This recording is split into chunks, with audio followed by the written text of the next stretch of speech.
राहिली पण ना, अल्बम काढून झाल्यावर हे सगळं आवरून ठेवायचं सोडून.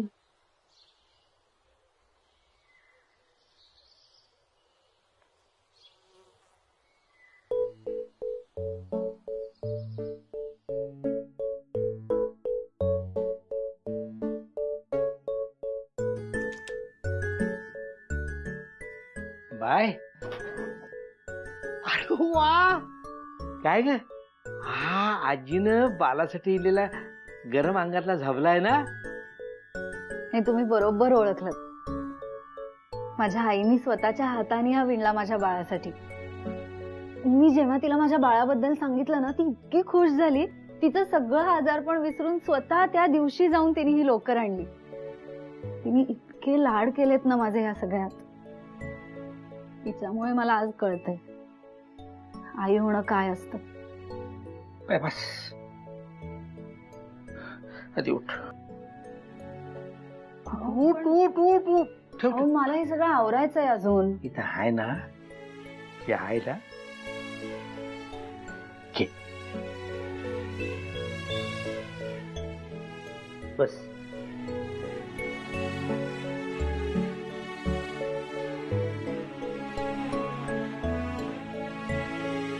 वा वा वा, काय छान आहे ग रंग.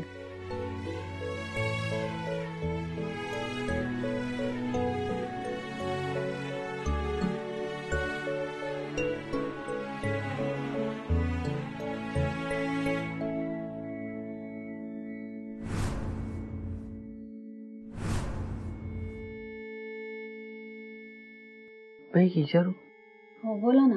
तुझ्या बोलण्यातून चालण्यातून चांगल्या घरची आहेस ना ग, म्हणजे कळतोय मला.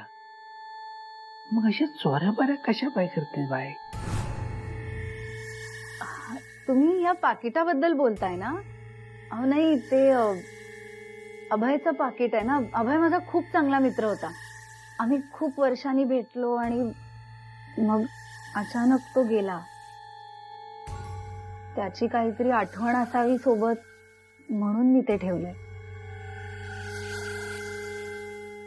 बाय, माणूस गेला ना का त्याला विसरायचं. अगे जाणारा जातो, पण त्या आठवणीचा त्रास ना आपल्याला लय होतो.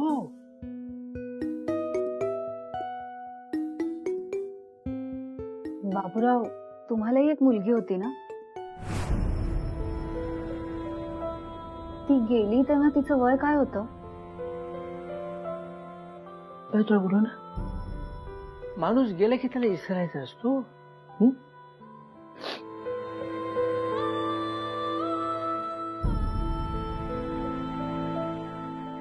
एक मिनिट थांबा ना. इथे जे काही घडतंय ते तुम्हाला माहिती आहे ना? म्हणजे या सगळ्या मागे कोण आहे हे माहिती आहे ना तुम्हाला? तू आता विचारलास काय किंवा ह्याच्या पुढे जर विचारलास काय, तरी माझं उत्तर एकच आहे. हो, मला काय माहित नाही. आता हे तर जे काही घडतं ते काय आपल्या हातात आहे काय बाय?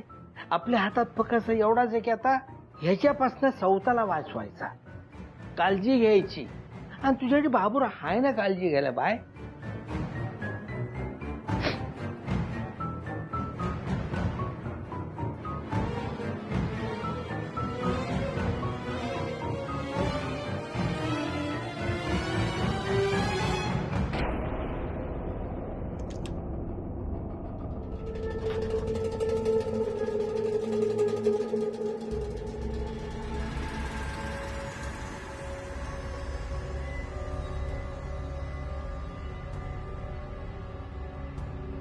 विकी,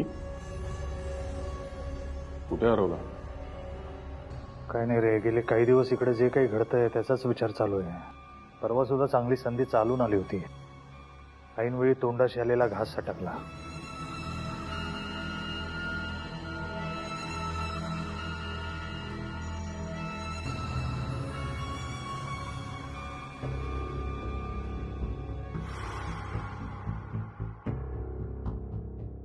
मला वाटतं नको विचार करू आता या सगळ्याचा. त्याला पकडून पण वेगळं असं काय करणार होता आपण?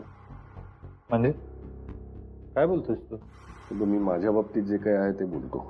हे सगळं आपण का करतोय तर या सगळ्यातनं वाचण्यासाठी. वाचून काय करायचंय? बाहेर पडायचं. बाहेर पडून काय? तुमचं बरं आहे रे, तुमच्याकडे तुमच्या आयुष्यात तुमची वाट पाहणार कोणतरी आहे. माझ्या आयुष्यात कोणी नाहीये माझी वाट पाहणार, आणि इथे पण काही वेगळी अवस्था नाहीये माझी. म्हणायला आजूबाजूला आपली जुनी माणसं आहेत, पण त्यांच्या नजरेत पण माझ्याविषयीचा राग तिरस्कार आहेच ना रे. दिसतं मला स्पष्ट.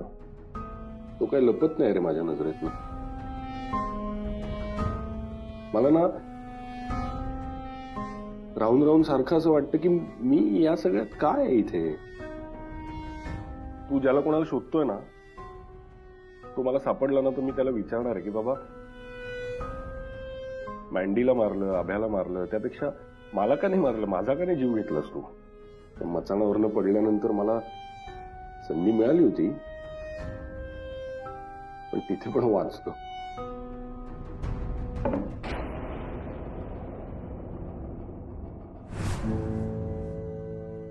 सध्या माझी अवस्था ना या मुंगळ्यासारखी झाली आहे. म्हणायला मी जिवंत आहे, पण किती नाकारलं तरी चारी बाजूने बंदिस्त आहे.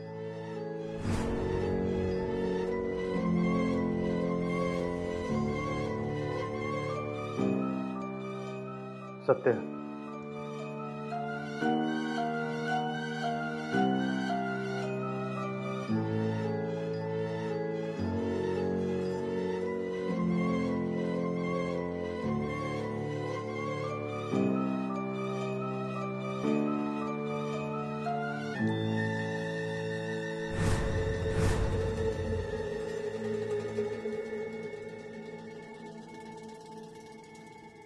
हा त्या पार्टीमध्ये होता म्हणजे नक्कीच ओळखीचा असणार. मी पण ह्याला ओळखत असणार. ओळख नसली तरी पाहिलेलं नक्कीच असेल.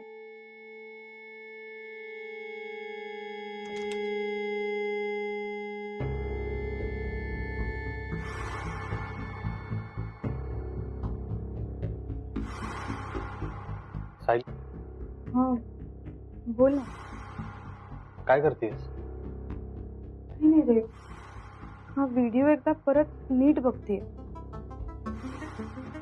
ह्याच्या बॉडी लँग्वेज वर ना हा कोण आहे ते ओळखता येतोय का ह्याचा अंदाज घेतेय रे. तोपर्यंत काही क्लू मिळत नाही ना, तोपर्यंत ह्याला पकडण्याची आयडिया नाही सुचणार. ऐक ना, हा, मला एक आयडिया सुचली आहे.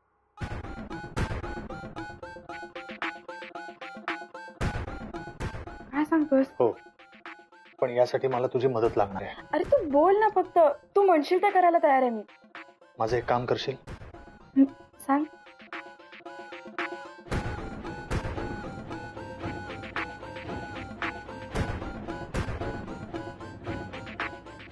विक्रांत, मला कळतंय तू काय म्हणतोयस ते, पण मला रिस्क वाटते याच्यात. रिस्क तर आहेच, पण ही रिस्क घ्यावी लागणार आहे. रिस्क घेतली नाही तर जास्त अवघड होणार आहे आपलं. त्यामुळेच मी सांगतोय की तू माझं फक्त ऐक, बाकी सगळं मी बघतो. हा, माझ्यावर विश्वास ठेव. ठीक आहे.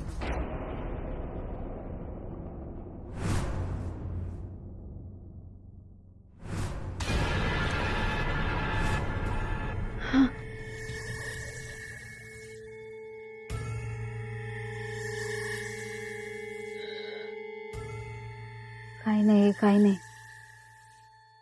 घाबरायचं नाही. हा, मम्मा आहे ना. काही नाही, भास झाला असेल. हा, कधी कधी खूप दमल्यावर ना असा भास होतो. मला नक्की भासच झाला असेल ना. का अभ्या?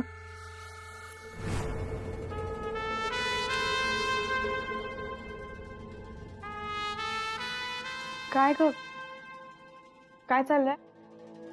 अगं काही नाही, असंच एकटं बसून बसून कंटाळा आला होता म्हणून बाळाशी गप्पा मारत होते. तू बोल. नाही, बोलण्यासारखं तसं काही नाहीये. मलाही कंटाळा आला होता, म्हटलं तुझ्याशी येऊन गप्पा मारते. मी काय म्हणते रोहिणी, दोघींनाही रूम मध्ये बसून कंटाळा आलाय ना, चल बाहेर जाऊया ना, चक्कर मारूया एक, चल. अगं आजूबाजूला हे सगळं चालू असताना असं जे आपण दोघीच बाहेर जायचं. अगं दोघी एकत्र जाऊया ना, पण एकटं कोणीच जात नाहीये. तू काळजी नको करूस, मी आहे ना, मी घेईन तुझी काळजी. बरं वाटेल तुला, चल.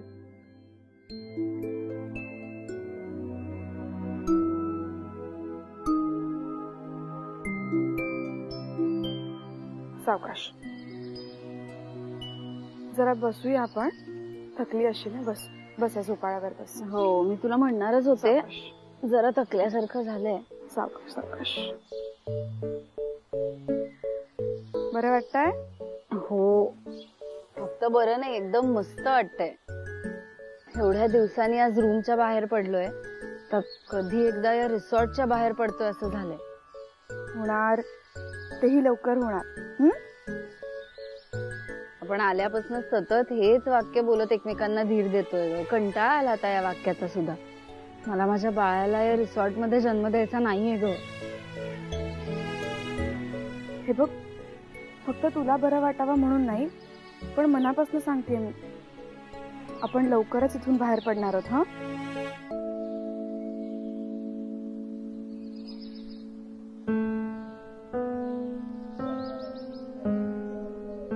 काय ग, काय झालं?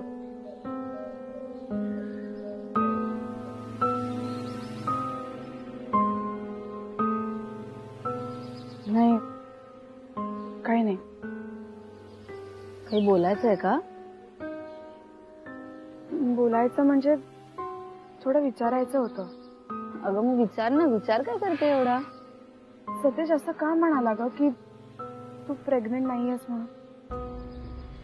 मला माहित नाही, जाऊ दे ना. तो काय सगळ्यांच्याच बाबतीत काही ना काहीतरी बोलत असतो. मला तू काय म्हणतेस ते सांग.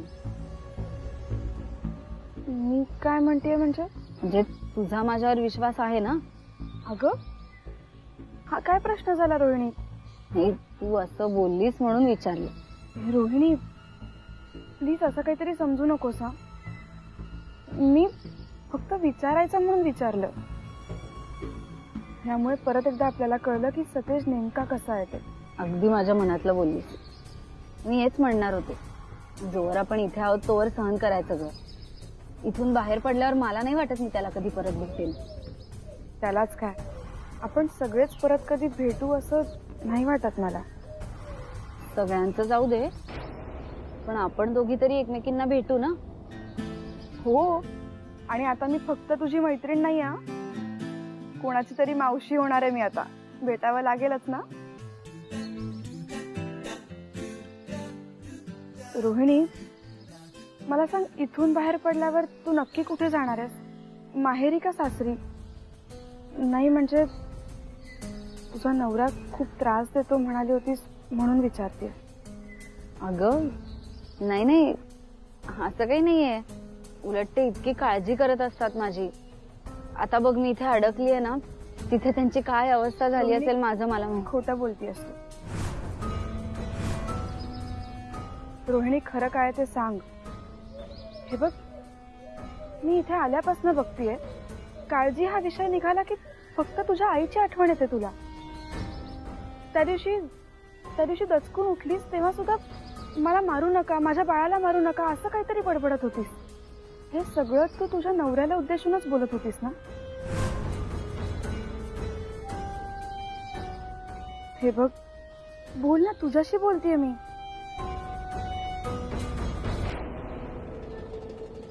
काय बोलू, त्याच्या वाईट वागण्याबद्दल किती सांगू. सतत संशय, सतत भांडणं, त्याच्या बरोबरीने मारहाण सुद्धा. कंटाळा आला होता ग त्या जगण्याचा. तो माणूस नाहीये, जनावर आहे, रानटी जनावर. त्याला अजिबात माझ्याबद्दल दयामाया नाहीये ग. तो संधीच शोधत असतो. मी कधी चुकतीये आणि तो कधी मला बोलतोय, कधी हात उचलतोय. कंटाळा लावता या सगळ्याचा. एवढ्या वर्षांनी तुम्हाला सगळ्यांना हे सांगून काय करणार होते.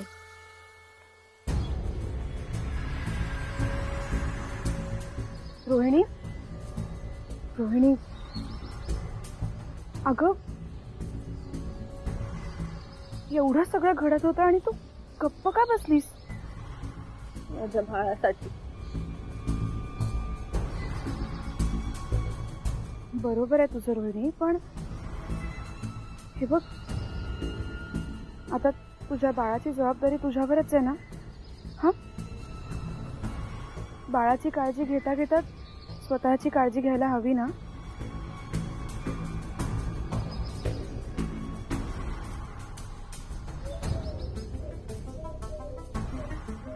चल आता निघूया इथून. हा, खूप उशीर झाला. चल ये, उठ सावकाश.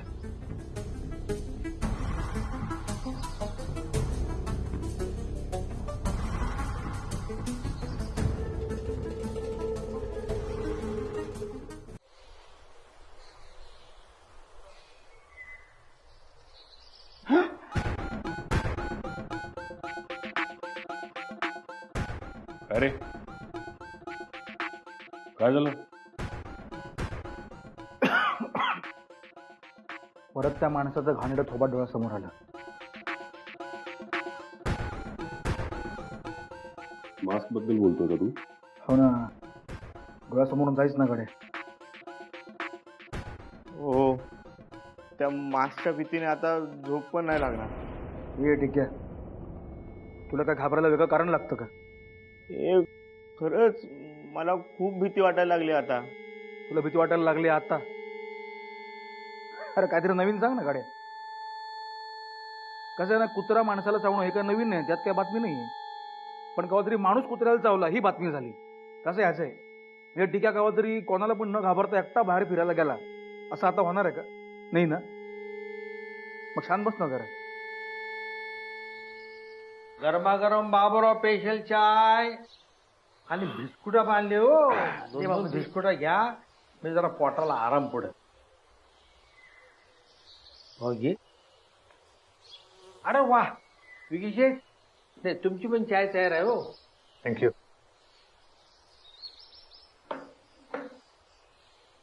बरं ऐका ना, माझ्याकडे एक प्लॅन आहे, पण मला या सगळ्यासाठी तुमची मदत लागणार आहे. लागणार म्हणजे का? तू फक्त बोल ना काय करायचं. नाही नाही, इतका उतावळा होऊ नकोस. मी सगळंच आत्ता नाही सांगणार आहे. का असं का? कारण आपण इथे जे बोलतो, जे ठरवतो ते इथून बाहेर जातं नाही का. त्यामुळे ही रिस्क मी घेणार नाहीये. त्यामुळे आता मी जेव्हा ठरवीन तेव्हाच मी तुम्हाला सांगेन आणि त्यानंतरच तुम्ही त्या गोष्टी कराल. बर, तुम्हाला काय माझी मदत लागत तर मला सांगा, मी आपली सांगून ठेवतोय. तर तुम्हाला तसं माहिती आहे का बाबूराव लय गरम डोक्याचा आहे. एकदा का भडाकला ना मग तुमचा मास फास कुर्माच्या समोर होते टाकीन त्याला फालपाटून. नाही, तुमची मदत तर लागणारच आहे, मी सांगतो तुम्हाला.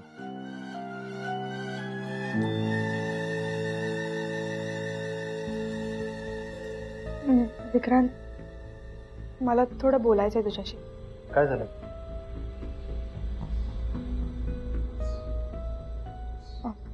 बाहेर ये ना.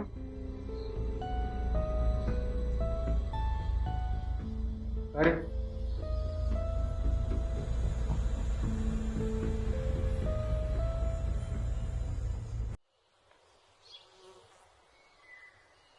मी सांगितलंय त्याप्रमाणे केलंच ना सगळं? हो विक्रांत, तू सांगितलं होतं तिथे आणि तसाच फोन लपवलाय. पण काय? पण विक्रांत, या सगळ्याचा खरंच काही उपयोग होणार आहे का रे? तू आता त्या गोष्टीचा विचार नको करूस. हे बघ, माझा संशय जर खरा ठरला ना तर सगळं आपल्याला हवंय तसंच घडणार आहे. फक्त आपल्याला थोडी काळजी घ्यावी लागणार आहे. आपल्याला सतत एकत्र राहावं लागणार आहे. तू रोहिणी आणि अनुजाशी बोलून बघ. हां, मी बाकीच्यांशी बोलतो. विक्रांत, पण मला भीती वाटते आता या सगळ्याची. कसली? खरंच नीट होईल ना? हे बघ, मी तुला म्हणलंय ना, काळजी करू नकोस. मी आहे ना. हां, मी आहे.